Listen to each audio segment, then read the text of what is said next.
داستان 1001 شب، شب 19. بسم الله الرحمن الرحیم. حکایت غلام دروغگو.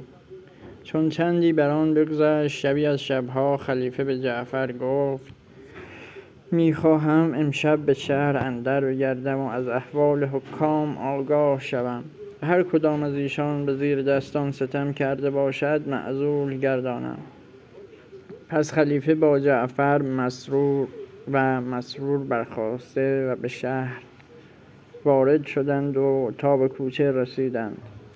مرد سال خورده‌ای در آنجا دیدند که دامی بر دوش و سبدی بر سر نهاده، عصایی به دست گرفته و نرم نرم همی می رود و ابیاتی می خواند: مرا ز دست هنرهای خویشتن فریاد، که هر یکی به دیگر گونه داردم ناشاد.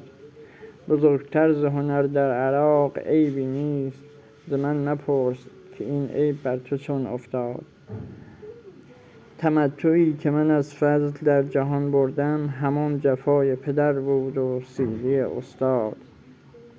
چون خلیفه این ابیات را بشنید، با جعفر گفت: این ابیات گواهی می‌دهد که این مرد بسی بی چیز است. خلیفه پیش رفته پرسید که ای مرد، حرفه تو چیست؟ گفت: صیادم، عیالمند. از نیمه روز تا کنون همی کوشیدم، خدای تعالی روزی امروز به من نرسانید. ناامید بازگشتم و از زندگی به تنگ آمده درخواست مرگ می کردم. خلیفه گفت: اگر به کنار دجله بازگردی و به اقبال من دام در دجله بیندازی، هر آنچه که به دام تو افتاد به 100 دینار زر از تو می خواهم خرید. صیاد از این سخن شاد شد و با خلیفه به کنار دجله بازگشت و دام در دجله انداخت. پس از ساعتی دام بیرون کشید. صندوقی بزرگ در دام افتاده بود. خلیفه 100 دینار زر به صیاد داده و صندوق را گرفت و او را به دوش مسرور نهاده و به قصر آوردند. چون صندوق را شکستند، گلیمی در او یافتند در هم پیچیده. چون گلیم را باز کردند، چادری دیدند و چون چادر را باز کردند، دختری کشته دیدند که تنش به نقره خام همی میماند. خلیفه چون او را بدید، گریه کرد و گفت: ای وزیر بی تدبیر، چگونه من تحمل کنم که به عهد من مردم را بکشند و به دجله بیندازند و گناه آن بر من بماند. ناچار باید کشنده دختر را من نیز بکشم.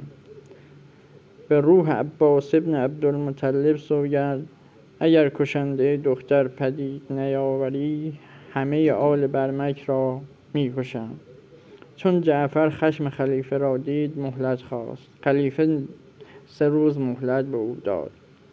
جعفر از بارگاه خلیفه بیرون آمده و غمگین و محزون همی می رفت و به حیرت اندر بود که کشنده دختر را چگونه به دست آورم.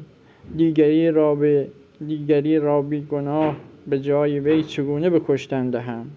پس به خانه خویشتن رفت و به تشویش اندر بنشست.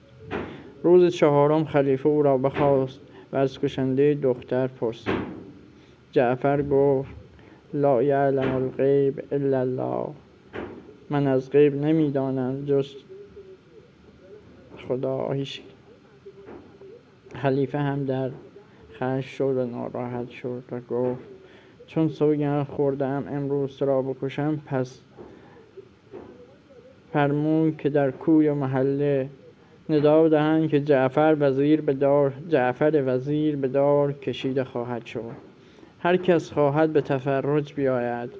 چون منادی ندا در داد، مردم گروه قصد تماشا کردند، ولی همه از شنیدن این خبر ملول و گریان بودند و سپس خشم خلیفه را به جعفر وزیر نمی دانستند.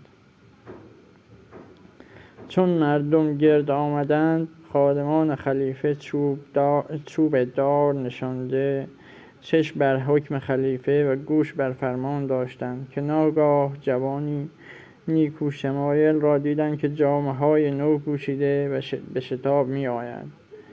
چون به میان جمع رسید خود را به روی پای جعفر وزیر انداخته و گفت: ای وزیر دانشمند، دختری را که به صندوق اندر یافتید من کشتم، به قصاص او مرا باید کشت. چون جعفر این را شنید و به خلاص خویش شاد گشت، به گرفتاری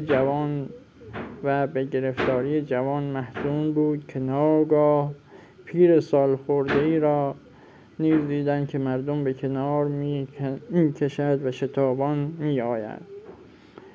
چون به نزد جعفر رسید گفت: ای وزیر، این جوان تقصیری ندارد، به خویش بهتان میزند. دختر را من کشتم و مرا باید به قصاص او کشت.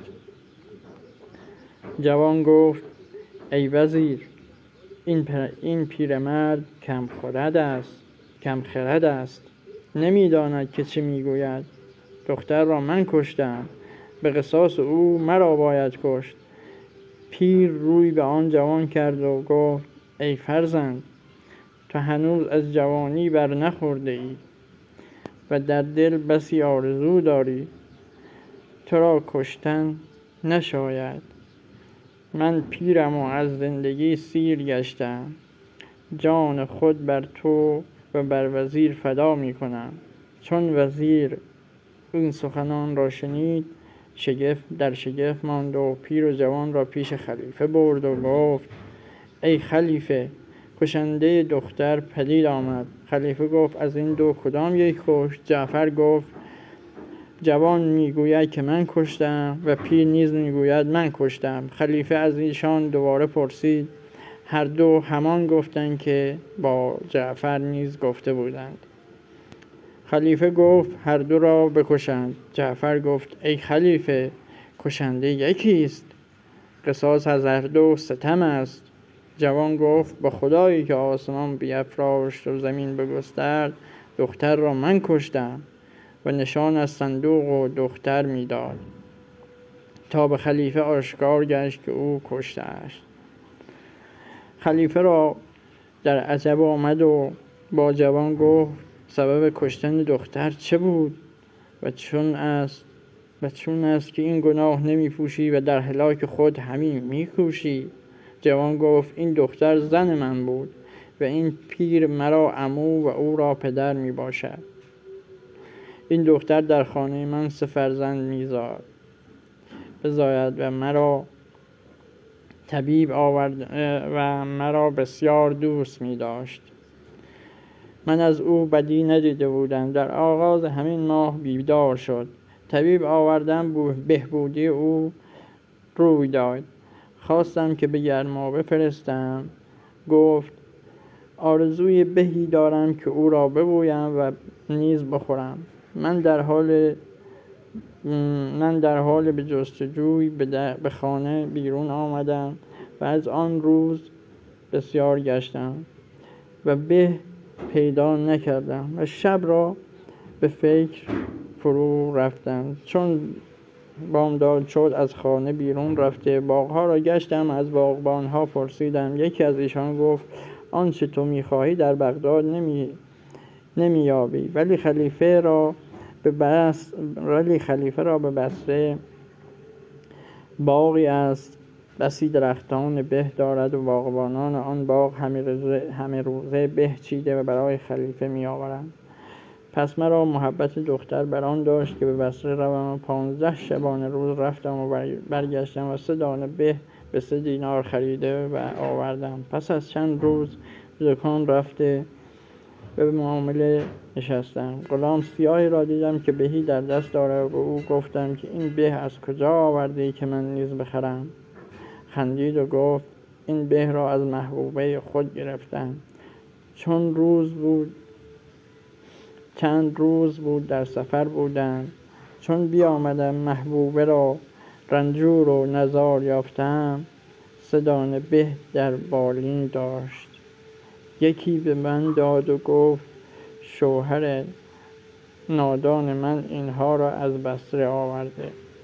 چون سخن غلام شنیدم جهان به چشمم تاب شد و دکان برچید و بستم و به خانه آمدم. از غایت خشم عقل و شعور از من رفته بود و مانند دیوانگان بودم. دیدم که 2 دانه به در سر بالین دختر است. از به سوم با جویا شدم که زنم گفت نمیدانم چه کسی برداشته است. من سخن غلام را باور کردم و کاردی برداشته و به فراز سینه دختر نشستم و او را کشتم و به گلیم اندر بپیچیده و به صندوق نهاده و صندوق را بر آستری نهاده و به دجله اش انداختم. ای خلیفه زودتر مرا بکش و قصاص از من بستان که من بسی بیم از مکافات روز رستاخیز دارم، به سبب این که چون من صندوق در دجله انداختم و بازگشتم پسر بزرگتر خود را دیدم گریان است. سبب گریه پرسیدم و او از ماجرای مادرش آگاه نبود. گفت 3 دانه بهی که در بالین مادر بود یکی از آنها را برداشتم به کوچه رفتم و در حال بازی کردن بودم. غلام سیاهی بلند بالا به را از من گرفت و گفت این به را از کجا آورده ای؟ من با گریه گفتم مادرم مریض است، پدرم به بصره رفته و 3 دانه به 3 دینار خریده و آورده که مادرم آنها را بگوید. غلام به سخن من گوش نداده و به را از من ربوده و برفت. من از بیم مادر گریانم. چون سخن کودک بشنیدم دانستم که غلام بهتان بسته و من دختر را به ستمگری کشتم. پس غمین و محزون نشسته و همی گریه کردم که عموی من همین پیر مرد به نزد من آمد. ماجرا بر او بیان کردم و او نیز در پهلوی من به ماتم نشست. 5 شبانه روز است که گریانیم و به کشتن دختر افسوس می‌خوریم. تو را به اجدادت سوگند می‌دهم که مرا زودتر بکشت. خلیفه گفت ممکن نیست، نخواهم کشت مگر غلام را.